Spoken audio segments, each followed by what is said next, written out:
Yorana Le Fénois. Aujourd'hui sur Hiti FM, nous accueillons Angélique qui va nous parler de l'incident qu'il s'est produit le mardi 8 octobre au large de Faaa. Yorana, Angélique. Yorana. Qui es-tu ?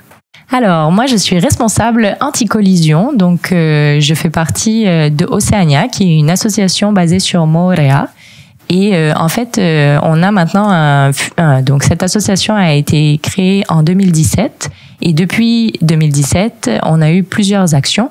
Et là, cette année, on a eu la chance d'avoir un financement en fait pour les 3 prochaines années, qui s'appelle le projet Ocean Watch. Et donc, moi, je fais partie du volet vraiment anti-collision. Donc, je suis responsable des observateurs à bord des ferries qui font les allers-retours entre Tahiti et Moorea. Très bien. Et donc, qu'est-ce qui s'est passé le 8 octobre ? Donc, le 8 octobre, on a eu une collision donc avec un jeune animal, un jeune individu, un juvénile, en fait, qui était assez bien connu, en fait, des gens. Il a plusieurs noms, donc on peut l'appeler Coco, on peut l'appeler d'autres façons. Et cet individu-là, en fait, donc il était assez jeune, 3-4 ans en termes d'âge estimé. Et ce qui est arrivé, donc, c'est qu'il y a eu une collision entre un navire et cet animal-là. Donc on n'a pas les circonstances exactes, ni l'heure exacte, ni quel bateau a créé cette collision finalement.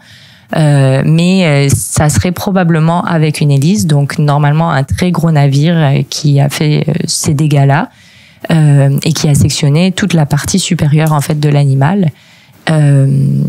Donc voilà, on a été mis au courant en fait par un groupe de whale watchers qui était sur l'eau à ce moment-là.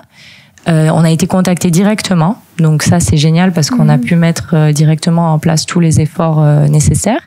Et en fait, le RGO, donc le réseau des gardiens des océans, a pu lui tout coordonner, en fait, informer le pays aussi de cet incident, prévenir, donc se mettre en relation avec les vétérinaires disponibles pour aller sur place pour constater finalement de l'accident et de l'impact en fait, de la gravité en fait de la chose pour savoir si l'animal avait des chances de survie ou non.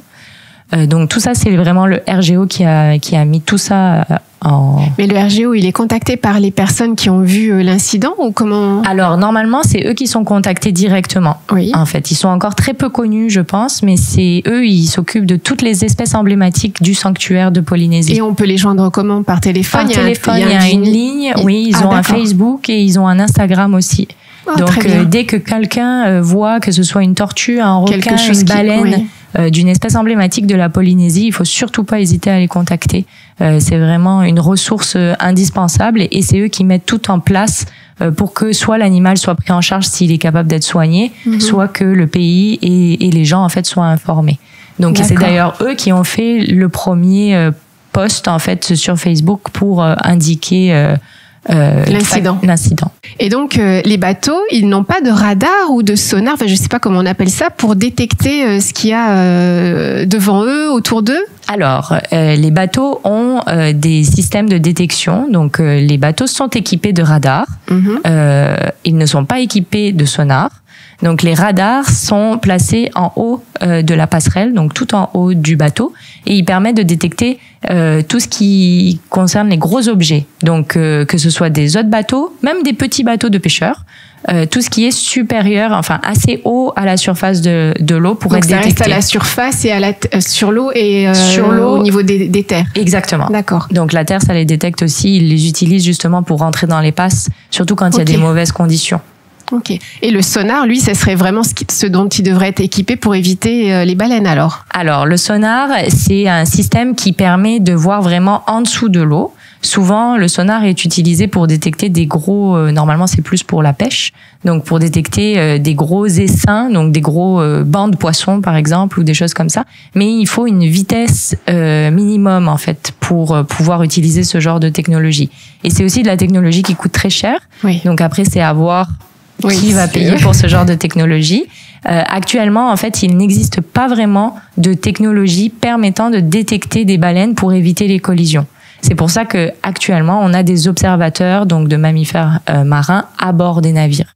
Alors, qu'est-ce qu'ils font exactement? Comment ils se placent? Qu'est-ce qui... Alors, les observateurs, donc on en a plusieurs. Donc, c'est plusieurs personnes qui montent à bord. Combien au total l'équipe? Alors, nous, cette année, on a eu au total 8 observateurs. Ah, c'est pas beaucoup. Je m'attendais à une grosse équipe qui va sur tous les bateaux. Et... Non, c'est pas beaucoup. Malheureusement, on n'a pas encore le financement pour... Oui. Il y a beaucoup de volontaires qui viennent nous aider. Oui. Bah déjà, c'est bien. Oui, ça c'est sûr. Mais ça serait bien de pérenniser ça en fait. Bien sûr. Pour le moment, tant que les technologies n'existent pas pour détecter ces animaux. Et donc en fait, comment ça se passe? Donc c'est qu'on a un partenariat avec certains armateurs qui nous permettent d'avoir des accès un peu VIP pour être avec eux en passerelle. Et en fait, on a différents postes. Donc on va soit se mettre en passerelle avec eux, donc c'est-à-dire qu'on a la place, on est à la place en fait du second capitaine qui nous laisse gentiment sa place. Ou sinon, par exemple, sur le Tawati Ferry, on peut se retrouver sur le toit aussi. Donc on a une formation en hauteur pour pouvoir se mettre sur le toit, et là on a vraiment une très bonne vision. Mais en passerelle aussi, on voit aussi très bien. C'est juste qu'on rentre quand il y a des mauvaises conditions météo. Et c'est à l'œil nu ou vous avez des instruments, Alors, la détection est à l'œil nu. Ok. Pas de jumelles. Il y a des jumelles, mais c'est pour vérifier l'espèce, si elle est plus loin. Souvent, on va se concentrer vraiment en fait à l'avant du bateau parce que on veut pas rentrer en collision frontale avec l'animal. Et donc, on peut, en fait, on a 3 codes. Le premier code, c'est ce qu'on appelle le code rouge. Donc, c'est-à-dire que c'est quand l'animal se trouve entre le bateau et 100 mètres. Donc là, il faut réagir de façon vraiment très, très rapide. Ensuite, on a ce qu'on appelle le code jaune. Donc, entre 100 mètres et 200 mètres, c'est encore une réaction immédiate qu'il faut avoir parce que l'animal reste quand même très proche. Oui. Et ensuite, on a ce qu'on appelle le code vert. Donc, c'est au-delà de 200 mètres. Tout animal qui est détecté, on va informer le capitaine à chaque fois qu'on a ces observations-là. Et lui va prendre la décision de faire une manœuvre d'évitement. Donc, une manœuvre d'évitement, ça va être soit de changer de cap du navire, soit de réduire la vitesse, ou de ne pas faire de changement, parce que ça dépend aussi du comportement de l'animal. Oui, s'il est en train de sortir de l'axe, le capitaine ne va peut-être pas avoir besoin de faire la manœuvre en fait pour l'éviter. Mais il a été informé que cet animal était là, et souvent en fait sur la ligne, ce qu'il y a de bien avec ces partenaires-là, c'est qu'ils se donnent l'information en fait via la radio. Donc même si on n'est pas à bord de tous les bateaux, l'information est retransmise aux autres bateaux qui vont passer. Et même via la vigie. Dès qu'il va y avoir une baleine, surtout au niveau des entrées de passe ou dans les lagons, la vigie va aussi mettre plus d'efforts et informer en fait tous les bateaux que les animaux sont présents. Donc il y a vraiment un relais et un beau partenariat en fait. D'accord. Et est-ce que tu peux nous parler d'Océania, un peu plus de vos futurs projets ? Oui. Alors actuellement, on a le projet Ocean Watch qui se déroule donc de cette année 2024 jusqu'en 2027. Donc on a eu un beau financement pour ce programme-là et on a plusieurs axes en fait pour comprendre et protéger particulièrement la baleine à bosse de Polynésie française. Donc en fait on a un volet, donc le volet anti-collision en fait partie. Donc notre objectif c'est vraiment de sensibiliser donc les armateurs, les capitaines, d'être présents sur la route pour éviter ce genre de collision. Et aussi on espère former en fait des observateurs de mammifères marins et que cette formation soit reconnue en fait comme une vraie tâche. Donc il y a ça. Ensuite on a ce qu'on appelle le recensement. Donc là on a plusieurs façons. Soit on est avec nos partenaires qui font du whale watching, soit on sort en équipe pour aller sur l'eau et essayer de trouver des animaux afin de les identifier, donc de leur faire une carte d'identité la plus précise possible en prenant des photos de leur caudale, qui est leur empreinte en fait, qui est unique à chaque individu. Et on va aussi essayer de récupérer du squam. Donc c'est un petit peu comme nous quand on perd notre peau, pour aller faire de la génétique là-dessus. Et donc ça nous donne des informations sur les animaux. On peut aussi prendre leur comportement qui est différent, noter si c'est un adulte, si c'est un juvénile ou un nouveau-né de cette année. On a aussi un gros volet éducatif. Donc on a un programme qui s'appelle OMM Kid, donc Observateur de mammifères marins pour les enfants, qui a été monté. Et donc on fait des interventions dans les classes et on a des petits observateurs en fait. Et l'objectif, c'est vraiment d'étendre ce petit programme-là à l'échelle de toutes les îles qu'on peut avoir en Polynésie, pour que eux, en fait, découvrent ces animaux-là, mais soient aussi nos observateurs à distance, parce que tout le monde peut jouer un rôle. Et donc là, c'est les écoles ou les collèges qui peuvent vous joindre. Exactement. C'est ça, sur votre page Facebook. Exactement. Vous avez quoi comme contact?